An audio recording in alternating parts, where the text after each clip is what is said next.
Une serveuse a remarqué des symptômes. Tout le monde les a ignorés et elle a fini par sauver la vie du fils d'un milliardaire. Et si la personne qui vous sert votre café pouvait voir ce que tout le monde a manqué? Beth travaillait depuis 12 ans au Mel's Diner pendant le service du matin et elle avait appris à lire les gens comme d'autres lisent les journaux. La façon dont la main d'un client tremblait en prenant le sucre, la façon dont la respiration d'une personne changeait lorsqu'elle s'asseyait, les signes subtils qui en disaient plus long que les mots. Ce mardi matin d'octobre, lorsqu'un homme bien habillé est entré avec son jeune fils, quelque chose lui a semblé étrange. Le garçon, âgé d'environ 8 ans, ne bougeait pas comme les autres enfants. Son père, visiblement riche à en juger par son costume coûteux et son allure confiante, ne semblait pas s'en rendre compte. Mais Beth remarqua que le bras gauche de l'enfant pendait légèrement, que son sourire semblait asymétrique, qu'il clignait plus souvent des yeux d'un côté que de l'autre. Pendant que son père commandait leur petit déjeuner habituel et discutait au téléphone d'affaires, Beth ne pouvait s'empêcher de penser que ce petit garçon avait besoin d'aide. D'où regardez-vous aujourd'hui? L'agitation matinale du restaurant Mel's avait retrouvé son rythme habituel. Beth essuyait les tables avec une efficacité acquise par l'habitude, ses mains burinées bougeant automatiquement tandis que son esprit vagabondait vers son propre petit-fils qui vivait à 3 états de là. À 58 ans, elle avait suffisamment d'expérience pour savoir que parfois, les moments les plus importants semblaient ordinaires en apparence. La clochette au-dessus de la porte tinta et Richard Lawson entra avec son fils, David, comme il le faisait tous les mardis depuis un mois. Richard était le genre d'homme qui attirait de l'attention sans même essayer. Ses cheveux argentés étaient parfaitement coiffés. Son costume gris d'anthracite coûtait probablement plus cher que ce que Beth gagnait en 2 mois, et son téléphone semblait collé à son oreille. Il venait de s'installer dans leur petite ville. Il avait ouvert une nouvelle usine qui allait créer des emplois dans la région. David, son fils de 8 ans, le suivait toujours tranquillement, un gentil garçon aux cheveux châtain clair et aux yeux qui semblaient plus âgés que son âge. La table habituelle? Demanda Beth avec un sourire chaleureux, connaissant déjà la réponse. Richard leva à peine les yeux de son téléphone, occupé à discuter de projections trimestrielles et de réunions du conseil d'administration. Il se contenta d'acquiescer et guida David vers leur table d'angle, celle qui offrait une vue sur le vieil érable à l'extérieur. Alors que Beth s'approchait avec les menus, elle regarda David se glisser dans la banquette. Elle remarqua à nouveau ce léger retard dans le mouvement de son bras gauche, la façon dont son pied semblait traîner légèrement. Lorsqu'elle posa son chocolat au lait, elle remarqua que sa prise n'était pas tout à fait normale. Sa main gauche tremblait légèrement lorsqu'il attrapa le verre. « Comment te sens-tu aujourd'hui, mon chéri? » demanda Beth doucement, s'accroupissant pour se mettre à la hauteur des yeux de David. Le sourire du garçon était asymétrique, et lorsqu'il essaya de répondre, ses mots sortirent légèrement brouillés. « Je vais bien, dit David. » Mais Beth remarqua que sa langue semblait lourde et que sa joue gauche ne bougeait pas tout à fait de la même manière que la droite lorsqu'il parlait. Richard termina son appel et regarda Beth avec une légère impatience. « Il est juste fatigué. Nous avons travaillé tard sur ses devoirs. Pouvons-nous avoir des pancakes et du bacon pour lui? Et je prendrai mon café habituel et des toasts de pain complet. » Beth acquiesça, mais ne parvint pas à se débarrasser de son malaise. Au cours de ses années passées au restaurant, elle avait servi des familles confrontées à toutes sortes de difficultés. Elle avait appris à repérer les signes de problèmes familiaux, de stress financier et de problèmes de santé que les gens essayaient de cacher. Mais là, c'était différent. David n'était pas simplement fatigué. Il lui arrivait quelque chose que son père ne voyait pas ou ne voulait pas reconnaître. Alors qu'elle versait le café de Richard, elle remarqua qu'il observait David avec l'attention distraite d'un parent occupé. Lorsque David laissa tomber sa fourchette à 2 reprises en essayant de couper ses pancakes, Richard la ramassa simplement, à chaque fois, sans vraiment se rendre compte de ce qui se passait. La troisième fois, la fourchette tomba bruyamment sur le sol. Beth s'agenouilla à côté de leur table. « Laisse-moi t'aider, mon chéri, » dit-elle doucement, en stabilisant la main de David alors qu'il essayait de tenir l'ustensile. Son côté gauche était nettement plus faible que son côté droit, et il y avait quelque chose dans la façon dont il la regardait, comme s'il voulait dire quelque chose, mais ne trouvait pas les mots. Quelque chose n'allait vraiment pas, et le temps semblait s'écouler. Le mardi suivant, David et Richard retournèrent au restaurant de Mel, mais l'œil exercé de Beth remarqua immédiatement les changements. Le bras gauche de David pendait désormais complètement inerte le long de son corps, et lorsqu'il essaya de s'asseoir dans la banquette, sa jambe gauche fléchit légèrement. Richard le rattrapa instinctivement, mais son attention était déjà revenue sur son téléphone. « Papa, j'ai mal à la tête », murmura David d'une voix si faible que Beth dut tendre l'oreille pour l'entendre depuis la table voisine.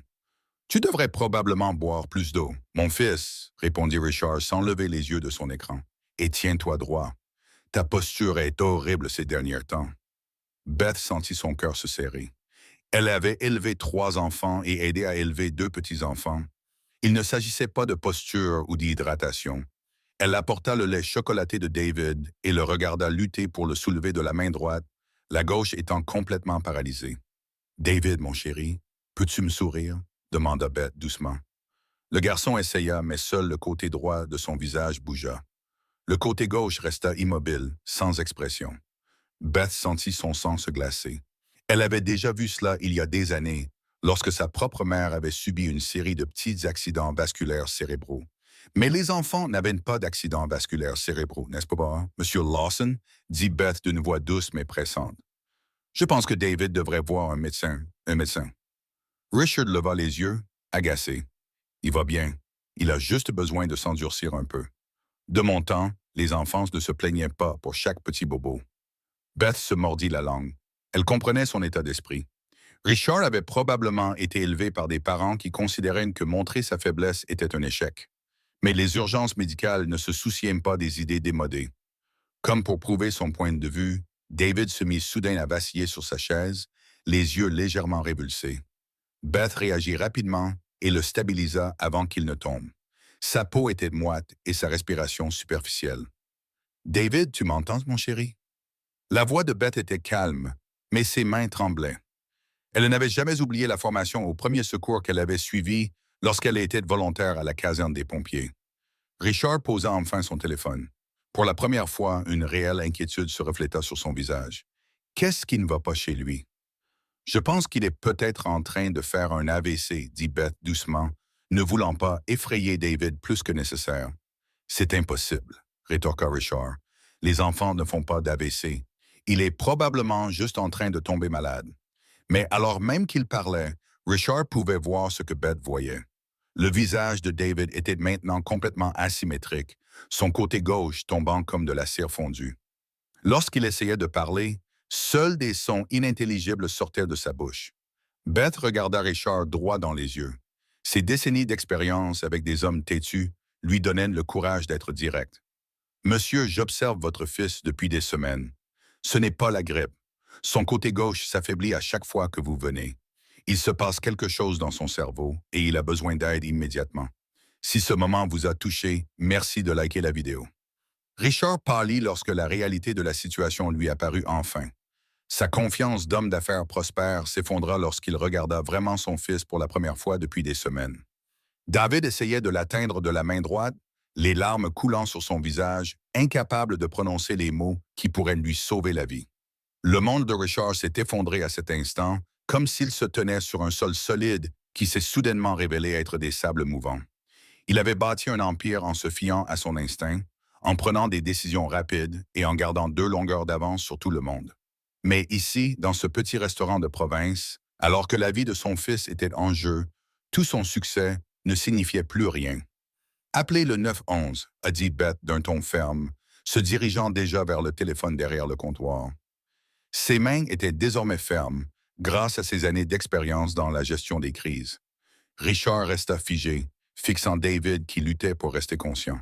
« Non, attendez, » dit Richard, la voix brisée. « Je vais le conduire à l'hôpital. Ce sera plus rapide que d'attendre une ambulance. » Beth se retourna vers lui, l'air à la fois doux et ferme. « Monsieur Lawson, si c'est bien ce que je pense, le déplacer pourrait aggraver son état. Nous avons besoin de secouristes qui savent comment gérer cela. » Pendant qu'elle composait le numéro, Richard regarda enfin vraiment son fils. Il le regarda vraiment. La respiration de David devenait de plus en plus difficile et sa main droite s'étirait désespérément, essayant de communiquer quelque chose que sa parole défaillante ne pouvait exprimer. Richard prit cette petite main dans les siennes et, pour la première fois depuis des mois, posa son téléphone face contre table. « Je suis là, mon grand, » murmura Richard, la voix chargée d'émotion. « Papa est là. Les autres clients du restaurant avaient remarqué l'agitation, mais Beth leur demanda discrètement de laisser de l'espace à la famille. Elle revint à leur table avec un linge humide qu'elle posa délicatement sur le front de David. L'ambulance arrive, dit-elle doucement. David, tu es si courageux. Continue à respirer, d'accord? Richard leva les yeux vers Beth, le regard plein de regret et de peur. Comment as-tu su? Comment as-tu vu ce que j'avais manqué? Beth s'assit en face d'eux, la voix douce. J'observe les gens depuis longtemps et je vois depuis des semaines que David s'inquiète que tu ne le remarques pas. Il essaie de te dire que quelque chose ne va pas, mais il ne veut pas interrompre tes appels importants. Ces mots frappèrent Richard comme un coup physique. Il se souvint des fois où David avait dit qu'il était fatigué, des moments où il avait semblé maladroit, des plaintes silencieuses que Richard avait rejetées comme des tentatives pour attirer l'attention. Son fils se battait pour sa vie pendant que Richard se battait pour des parts de marché. Je pensais subvenir à ses besoins, dit Richard, les larmes commençant à couler. Je pensais que travailler dur, assurer sa sécurité pour l'avenir, c'était ce que faisaient les bons pères. Les bons pères font les deux, répondit Beth. Ils subviennent aux besoins de leurs enfants et leur accordent de l'attention. Le bruit des sirènes se rapprocha et David ouvrit les yeux. Il regarda son père et, malgré son état critique, essaya de sourire. Richard vit alors ce que Beth avait vu, l'amour désespéré de son fils, son courage discret, son besoin de rien d'autre que la présence de son père. Vous est-il déjà arrivé d'être tellement concentré sur votre travail que vous avez failli passer à côté de ce qui comptait vraiment? Faites-le nous savoir dans les commentaires. Alors que les ambulanciers se précipitaient à travers la porte du restaurant, Beth serra l'épaule de Richard. Tu vas t'en sortir, dit-elle, et quand ce sera le cas, tu seras le père dont il a besoin. Richard tint la main de David pendant que les ambulanciers s'affairaient, comprenant enfin que sa tâche la plus importante avait toujours été à ses côtés. La salle des urgences du County General est devenue l'univers entier de Richard.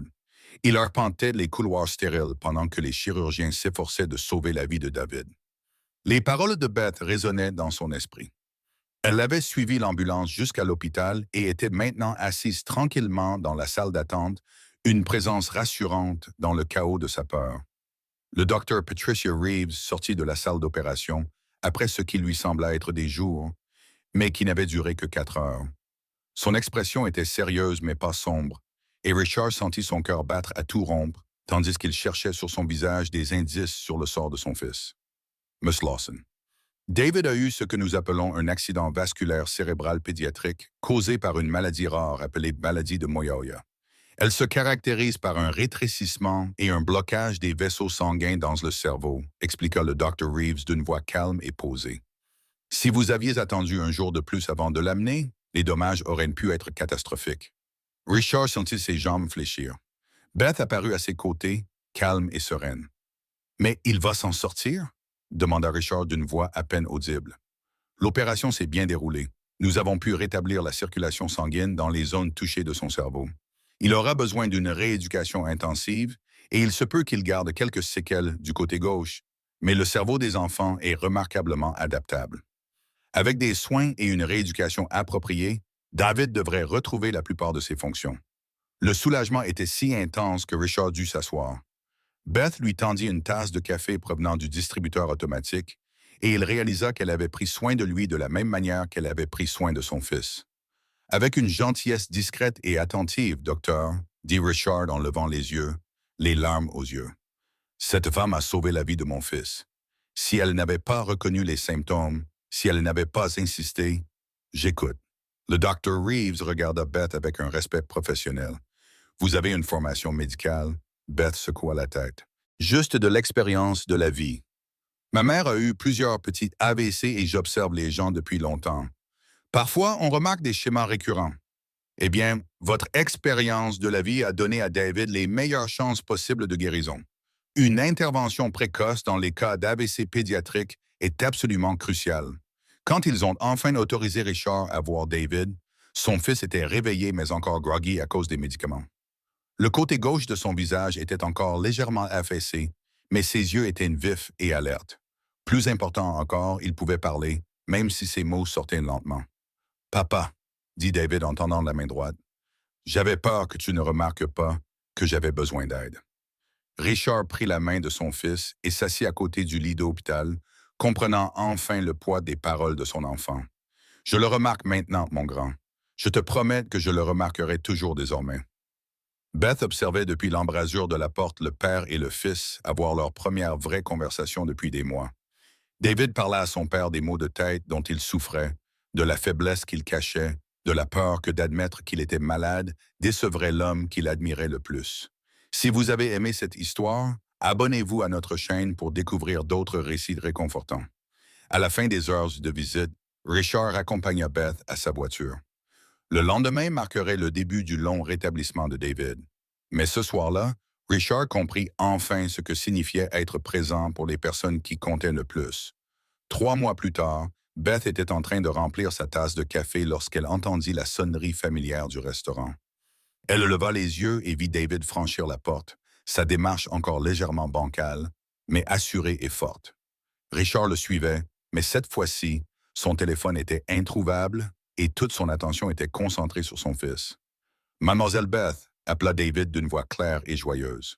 Son sourire était encore légèrement asymétrique, mais il était sincère et plein de joie.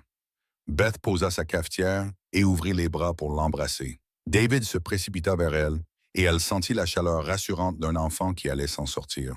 « Regarde ce que je peux faire », dit David fièrement en levant le bras gauche au-dessus de sa tête. Le mouvement était plus lent que celui de son bras droit, mais délibéré et contrôlé. La kinésithérapie m'aide beaucoup. Richard s'approcha plus discrètement, et Beth remarqua immédiatement le changement qui s'était opéré en lui. Les angles vifs du stress professionnel s'étaient adoucis pour laisser place à quelque chose de plus chaleureux. Ses costumes coûteux avaient été remplacés par des vêtements décontractés qui suggéraient un homme ayant le temps de jouer au ballon dans son jardin. « Beth, » dit Richard, la voix chargée d'émotion, « je ne te remercierai jamais assez pour ce que tu as fait. » « Tu n'as pas besoin de me remercier, » répondit Beth. « Tu dois juste continuer à être le père que je te vois devenir. » Ils s'assirent à leur ancienne table dans le coin, mais tout était différent maintenant. Richard aida David à couper ses crêpes sans qu'il le lui demande. Il remarqua que son fils avait besoin d'aide avant même que David ne le demande et écouta attentivement son fils lui parler de ses camarades de classe et des dessins qu'il avait faits pendant sa convalescence. « Mademoiselle Beth, » dit David entre deux bouchées, « papa dit que vous êtes une héroïne. » Beth rit doucement. « Je ne suis qu'une serveuse attentive, mon chéri. »« Papa est attentif, lui aussi maintenant, » dit David en souriant à son père. « Il est venu voir ma pièce de théâtre à l'école la semaine dernière et il m'apprend à lancer un ballon de football avec ma main droite jusqu'à ce que ma main gauche soit plus forte. » Richard se pencha par-dessus la table et ébouriffa les cheveux de son fils. Il s'avère que les réunions les plus importantes étaient celles que je manquais à la maison. Avant leur départ, Richard prit Beth à part. « J'ai créé un fonds de bourse d'études pour les enfants qui ont besoin de soins médicaux, mais qui n'ont pas les moyens de se les offrir. Il s'appelle le Fonds Beth Henderson pour la sensibilisation à la santé pédiatrique. J'espère que cela vous convient. » Beth sentit les larmes lui monter aux yeux. « C'est plus que parfait, me Lawson. C'est magnifique. Et je veux que vous sachiez, poursuivit Richard, que j'ai démissionné du conseil d'administration de mon entreprise. Je reste impliqué, mais David est désormais ma priorité. J'ai appris que le succès ne signifie rien si les personnes que vous aimez se sentent invisibles. » Alors qu'il s'apprêtait à partir, David se retourna une dernière fois vers Beth. « Mademoiselle Beth, travaillerez-vous toujours ici? »« Tant qu'il y aura des gens qui ont besoin que quelqu'un les remarque, » répondit Beth, « je serai là. » En les regardant partir ensemble, la main de David fermement agrippée à celle de son père, Beth ressentit la profonde satisfaction qui vient du fait de savoir que vous avez changé une vie simplement en vous souciant suffisamment de voir ce que les autres avaient manqué. Si vous avez aimé cette histoire, n'oubliez pas de la liker, de laisser un commentaire avec vos impressions et de vous abonner pour découvrir d'autres récits réconfortants. Merci de nous avoir accompagnés dans cette aventure. Et n'oubliez pas que parfois, ce sont les personnes les plus ordinaires qui accomplissent les actes d'amour les plus extraordinaires.